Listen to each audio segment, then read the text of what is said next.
What up, YouTube? Back at it again today. Got a 2014 Ram 1500 5.7 Hemi. Got to do a new front left hub. This one sounds like it's about to come apart going down the road. So got the new hub, getting ready to take the wheel off. Let's get to it. So, as always, make sure you got your jack and your jack stand. Make sure it's stable. It ain't gonna fall over with you under it. Can't really work on a vehicle if you're laying under it squished. Once you get your wheel off, what you're going to do, go ahead and remove your bracket, your caliper, rotor, and pads. Get it all set to the side.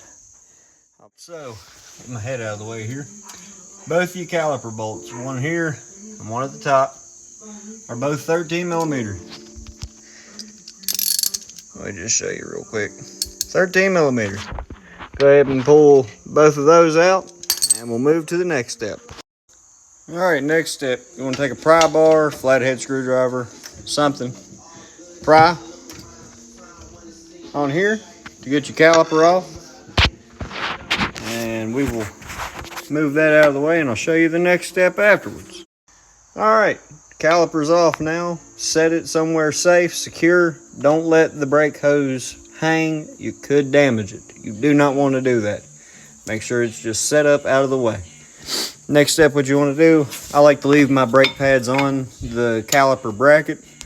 The next step is you're going to remove this bolt and the bottom bolt to pull the whole bracket for the caliper off, not the caliper.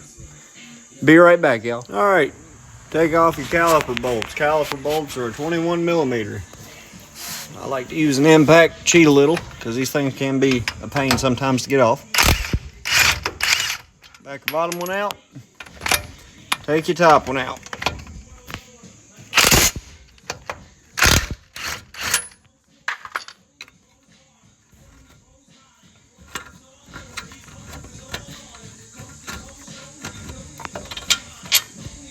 All right. Your top bolt and your bottom bolt are out now. You can pick up the bracket, pull it off, set it to the side. All right, now what you're going to do is take off these, which are an absolute pain. All they do is just hold the rotor on so it doesn't fall off of the studs when you go to put a wheel on or whatever. It just holds the rotor in place. So we'll get that off, and I will see you on the next one. Also, you can take a flathead screwdriver and kind of pry up a couple of the flaps on this, and you can actually spin it off. If I can, I will try and save these to put them back on when I put everything back together, but it's up to you. There you go. If I can, while I'm holding the phone and trying to record this, I really need to get a better camera. All you do is take a flathead, pry up one of them, go to that one, pry that one up a little bit. And then you should be able to, spin it right off after you pry a couple of those little fingers up. So let me do that. Let me get the rotor off and we'll continue. All right, the last one is off now, and you should be able to have plenty of play on your rotor. Take these and your caliper bolt, or your bracket bolts for your caliper. Oh, set everything to the side. Make sure you keep it organized. Organization is always good doing things like this. All right. So now we're going to take the rotor off. Set it to the side as well.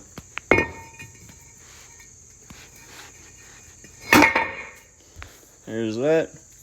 Now you can see the front half of your hub and all that. Next step is going to be taking the axle nut off. That is a 35 millimeter axle nut.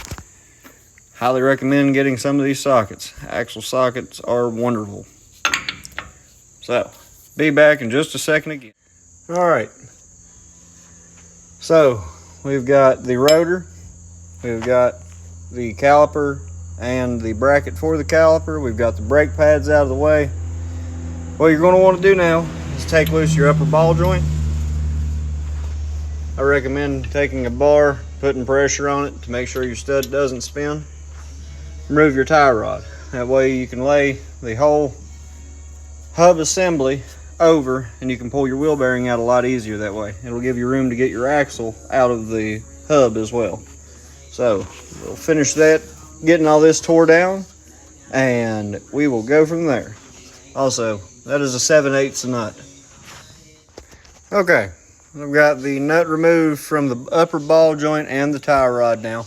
Also, I said these are 7/8, both of them. 7/8 does fit, but there's a little play in it. If you get a 22 millimeter, that will be the exact fit for it. So both nuts are a 22 millimeter.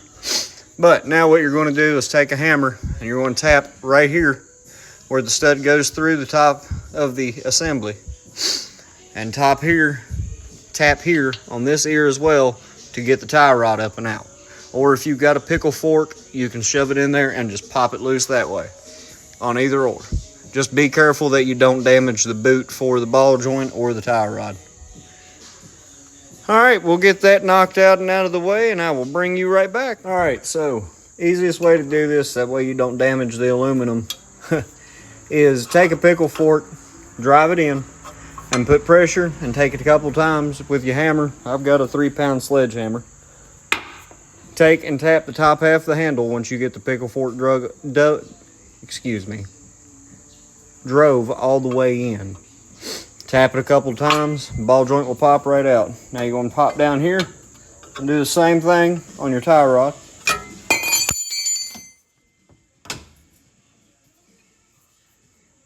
You're going to drive your pickle fork in. Usually if you look, your pickle fork will be wedged. Put the wedge in to where the pickle fork sets up. So, get that taken care of and we'll be right back again. Before continuing to the tie rod though, go ahead and you're going to find your ABS wire. It comes off the top. Hang on. Comes off the top of the hub. Goes around the back of the assembly. Get my light to stay. What it does is it runs along here, goes into that holder, runs under the plastic inner fender. These two little push pins right here, you're going to push them out. What that's going to do is free up your ABS plug. Unplug that. There's a little red safety on it. Let's see, it's on this side. There's a little red safety on it. All you do is take a flathead screwdriver, push it back, and then you can push down and pull it off. Don't forget to do that. All right, now back to pulling the tie rod out, and I will be right back to show you more. All right. So once you get the tie rod and the upper ball joint out, you can lay the arm over. Take a center punch and screw the nut back onto the axle stud, or the axle shaft, where the end of the nut is flush with the end of the shaft. Take a hammer and a punch and knock it back to free up the axle shaft inside the old bearing. Once you do that, old bearing comes off. Some wheel hubs will have a new wire, some won't. So we're going to get in the process now of putting all the new stuff in, and I'm going to clean up some of the rust on the inside of this so that new hub will slide in a little bit easier. And the 3 bolts that hold it in are 18 millimeter bolts. Also, that right there, a 3-pound sledgehammer, will be your best friend. That way you can knock the old hub out. All right, now everything, I wasn't able to hold the camera and record all at the same time, but new wheel hub is in. All 3 of the 18 millimeter bolts on the back are in as well. Tightened up. I put some anti-seize around the new hub. This one had some, it's just older than the heels, but I put new anti-seize around where the new hub sets into the assembly. Whew.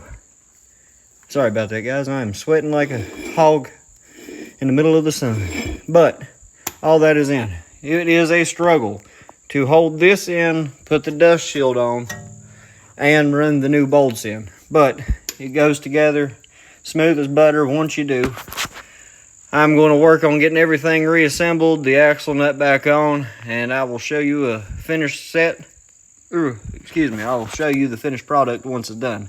Also, this is the main reason why I save those little washers, is so you can put the rotor up on there and it don't try and fall back off on you. All right, I will catch up with you when this is done. So there's a slight change up in idea. Went ahead and done a whole new axle shaft on the inside. When you do the axle shaft, remove the upper ball joint nut, lower ball joint nut, and tie rod. You can break all of them loose, set the knuckle and all off to the side. Take a flathead screwdriver, or if you're lucky like I was, you can just pull the axle and everything comes out, stub shaft and all. When you pull it out, the stub shaft will be up in the end of the CD axle here. You set it in a vise or whatever and knock it out of the old axle, and then put some anti-seize back on it. Put it into the new axle shaft and slide everything in. When you go to set it in, just make sure you line up your splines and push in. And it should seat. You'll feel it click. There's a retainer ring on the end of the axle to keep it in place. Now, let's get the knuckle put back on. Okay, now that you've got your knuckle and everything back on, tie rod is on, upper ball joint. My bar or yours? Your bar. Is it short? Yeah, that's yours. Mine's laying over here. Got your lower ball joint on. Take and put your axle nut on, run it all the way up, give it a few good smacks with the gun, air gun, battery impact, and then go back and double check your torque on it. Torque is set at 135 foot-pounds for the front left axle nut, and front right's the same way. All right. Now, next move you're going to be doing is putting all your brake parts and all that back on, so your bracket, your caliper, and pads. Okay, now that you've got everything put back in, you can reroute your ABS wire. So it'll go around the front of the knuckle, come around behind it. The first push pin will go in here, in this hole. Come back across this grommet. Will sit down in the clip on the brake line. It'll come up to the control arm. There'll be a little plastic piece here. You can either replace yours or use the one that was already there. And then you come up here and plug it back in. When you plug it back in, you will feel a good solid click, and you will hear a click.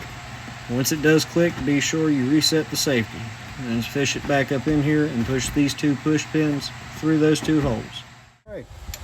After you reinstall your caliper, turn the light here again. Come around behind it. Make sure that your two caliper bracket bolts, they're both 21 millimeter. Make sure they're both good and tight, top and bottom. And tighten up your 13 millimeter bolts that hold the caliper on. Make sure your brake pads are set. Make sure everything looks good. Everything is back as it should be. Let's throw the wheel on. Take this bad boy for a spin.